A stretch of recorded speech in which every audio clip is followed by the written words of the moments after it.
Nan, it's a great pleasure to have you here and to show your slideshows and to be with us during all this time.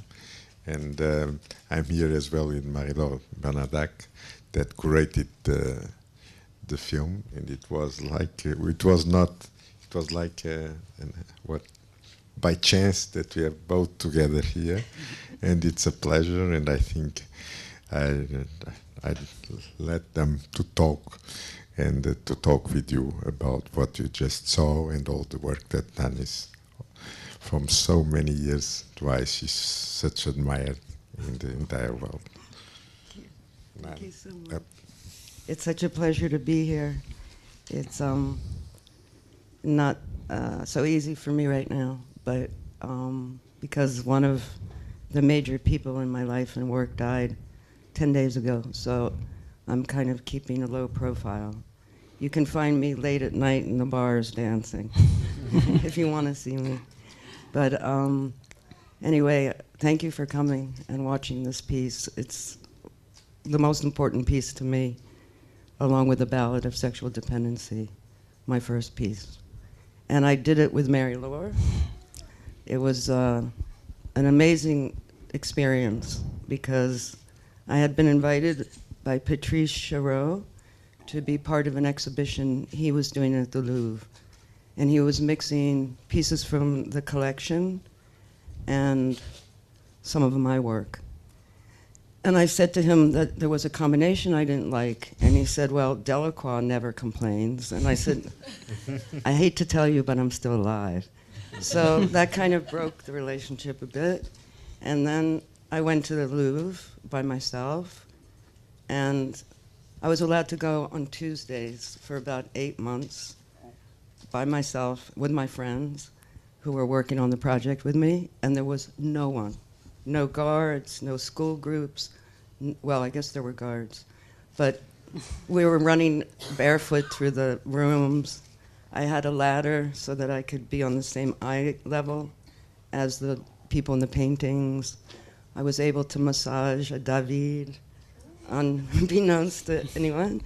But I walked out of a room and I met a woman in a painting, face to face, and fell in love. And then I told Marie-Laure about this experience, and she understood it perfectly. This is what scopophilia means to me. It means when your whole body and soul are filled by looking at art, or by viewing, by seeing, fills you entirely. It's not a sexual, or it can be, but it's not about any of the things that they might say the word is about. It's not about anything pathological. It's about something absolutely stunning. Emotion. Total fulfillment through looking. Moi, je vais parler en français. Je peux parler en français ou en anglais, you prefer? Okay, so I speak English too. I wanted to thank very much Paolo to have invited Nan in this festival of cinema, because I think the slideshow of Nan, she has invented something completely new.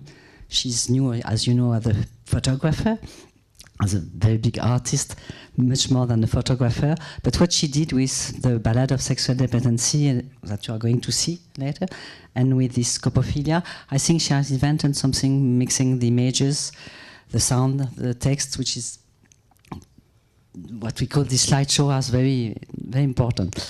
And as Nan told you, so I was in charge of contemporary art in the Louvre, and in the context of the invitation to Patrice Chéreau, we decided to ask Nan to look at the Louvre and to make a new slideshow on the Louvre.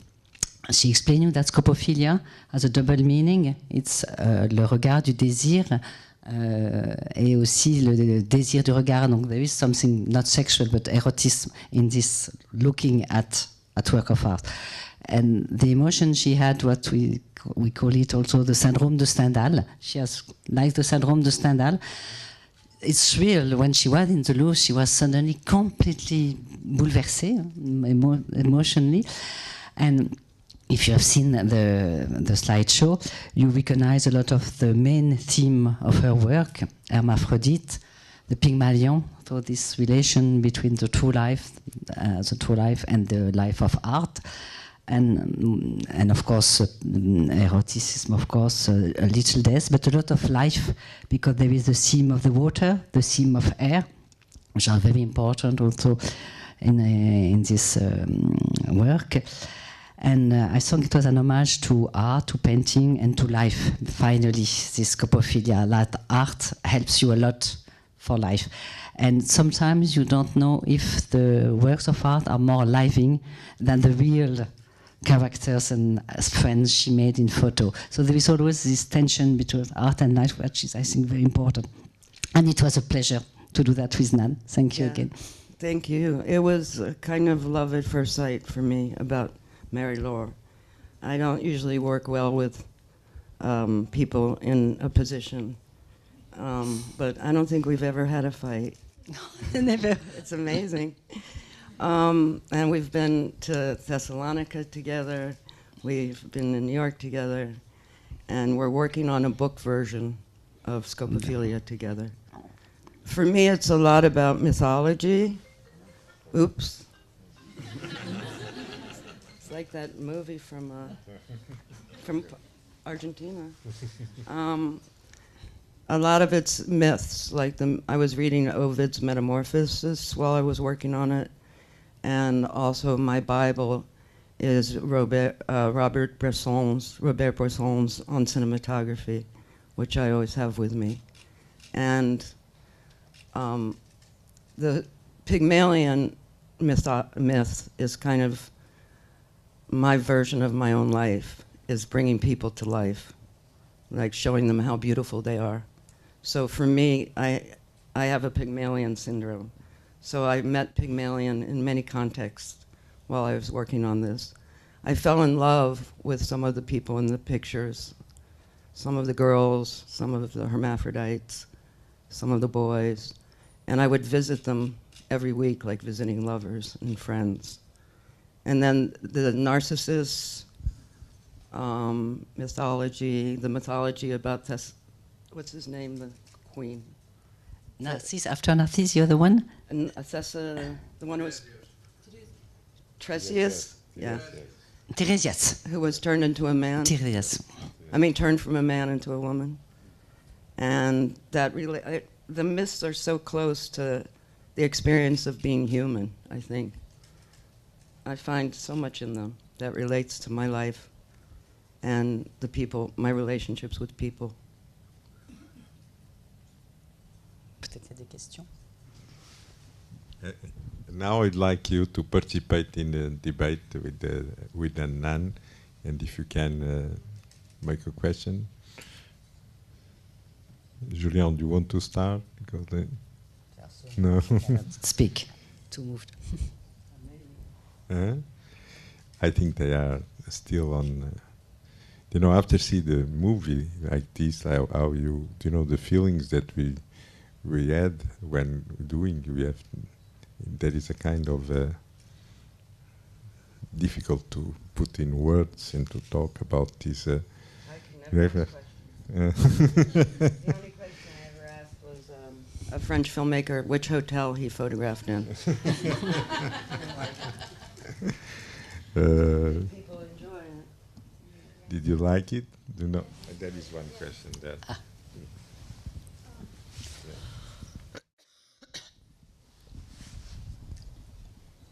Thank you. I was very privileged to see Scopophilia when it was first shown in New York, and it's been wonderful to revisit it now. I liked it very much then, and it stayed with me all those years, and now this was a wonderful repeat experience.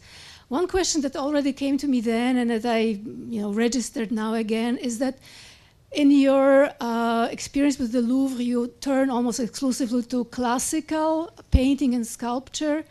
And I ask myself why there is really hardly any modern art. Anything, after mid-19th century is not really referenced in that. And I wonder if you have any answer to that. Maybe your own work occupies the space of the modern in a sense? I wonder. Because it was There is no contemporary art at the Louvre. Right. It doesn't exist. So you didn't, you simply limited yourself to what was at the Louvre. You didn't think of going outside for, It wasn't about that. Okay. It was about working with the Louvre It was commissioned by the Louvre, and it was also showing people how sexy the Louvre is. There is just one exception of the Courbet. There's just one exception of a 19th century coming from another museum. But we allow this exception. Exactly. I don't know if it would work with contemporary art. I mean, there are contemporary artists, including one here in Portugal, where we've discussed doing things together, collaborating. I love to collaborate with people on books, and I love contemporary art. I'm not sure if it would work in this context. But I think, you know, it really did show people how sexy the Louvre is.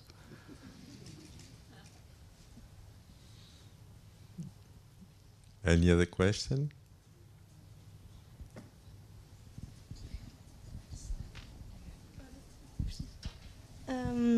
It's not a question. I'm a study from photography, and I would like to say that I really love the work of Nan Goldin, and I'm really happy to see the opportunity in live, in person.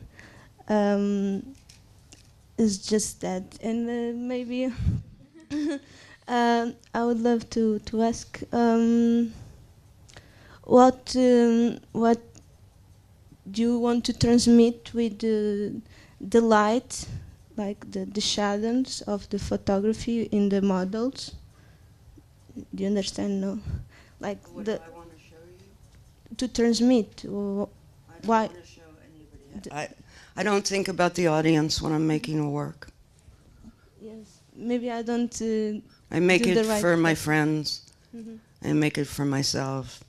I made it for her. Mhm. I made it for the people that I worked with. I never think about an audience. Yes. Can I ask you something? When you see all these paintings in the Louvre with the light, how they are, you know, the light comes from them, that change your point of light when you photograph after, or you just keep going? That's a great question. Yeah, I think I understood a different color spectrum. I always had one palette of a very saturated color, a lot of red, and I think I understood another palette from looking at the paintings. I've been photographing without flash for years. I'm known for the ballad, which is all flash photography. But actually, the last 20 years, I haven't used a flash. So the light is very close to the way I've been shooting.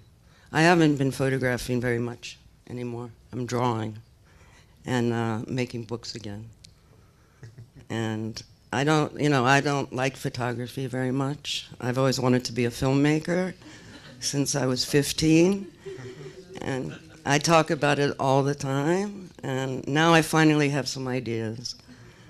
And I found out that people use script writers, which I never knew. So when I found that out, now I can make a film if I find a good screenwriter.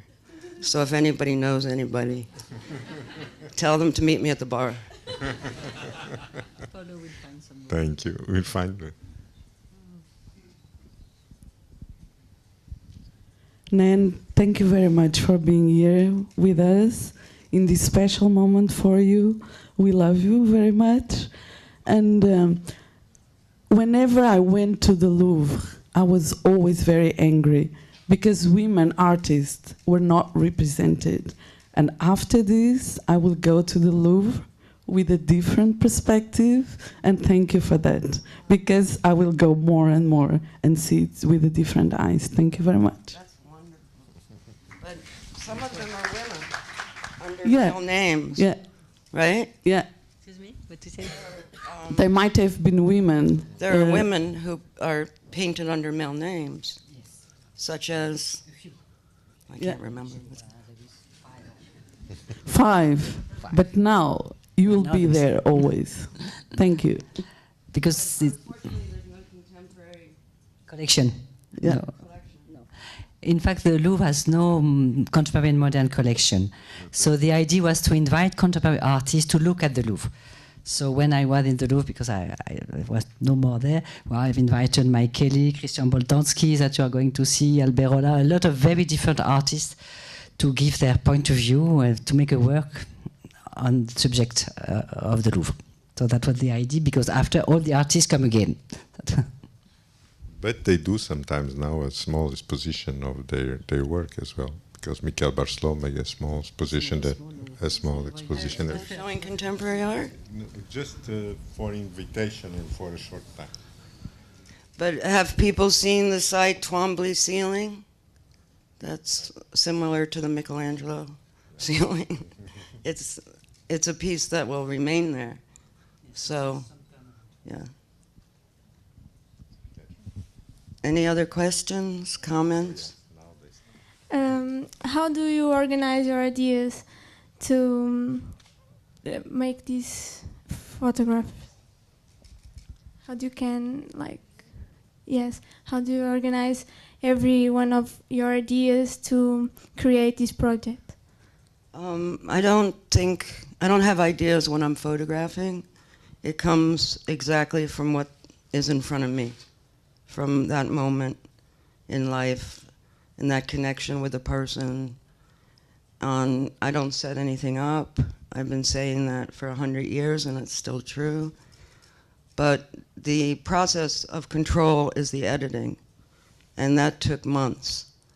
And it's meant to tell stories of the mythology, of sensuality, of color, of love, deep sexual love, pictures that I'd never been able to show before, that the woman gave me permission to show.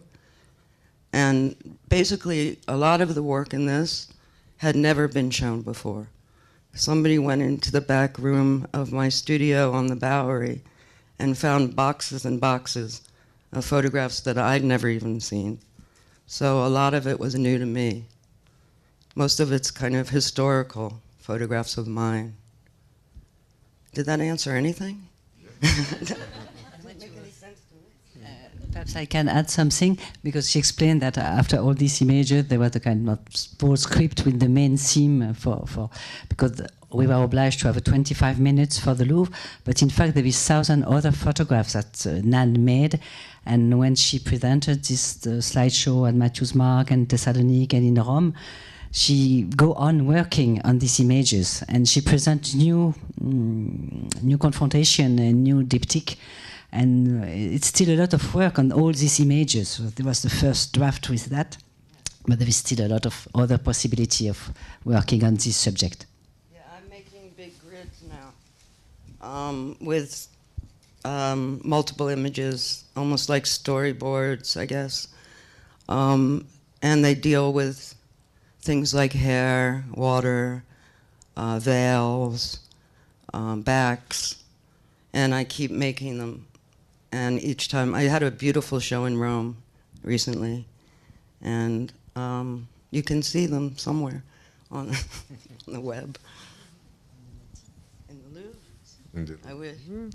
The last bit. Before anything else, thank you and for everything. And how intimate and how much were you living with the paintings and with the sculptures at the Louvre? And one last question. At which bar will you be dancing? If I told you that, then I might bust myself. But anyway, I don't remember the name. But there was a really famous filmmaker there. Oh, yeah. An old man with white hair. Really dancing wildly. He said he knew me. Yeah. Yeah, from 2 years ago. Jean Bouteille, sure. You can find him in the bars as well. Yeah, we danced wildly all night, so today's a little rough. Sorry. But what was the first question? How intimate and how much were you living with the paintings and with the sculptures while at the museum? I fell in love with,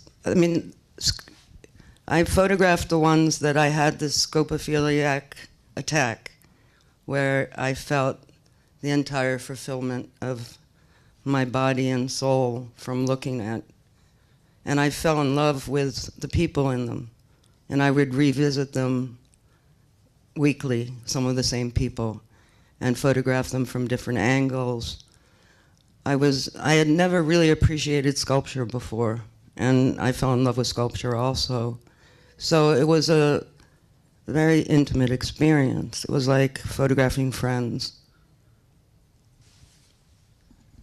Okay, thank you, Nan.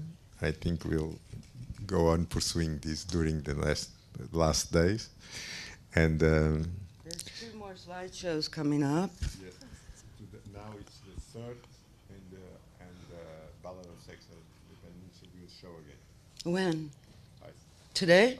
No, not today. Oh. Tomorrow after tomorrow. But if you stick around, there's a slideshow called Fire Leap that's all children, and it's all children singing. And I just put out a book after 11 years of a contract that didn't allow me to publish any books. And I just got out of it with this new book of kids. And the Fire Leap is the basis for the book. And the other one is called The Other Side, and it's pictures of drag queens from the 70s to the 2000s, whatever. Okay, I hope you like those. Thank you very much.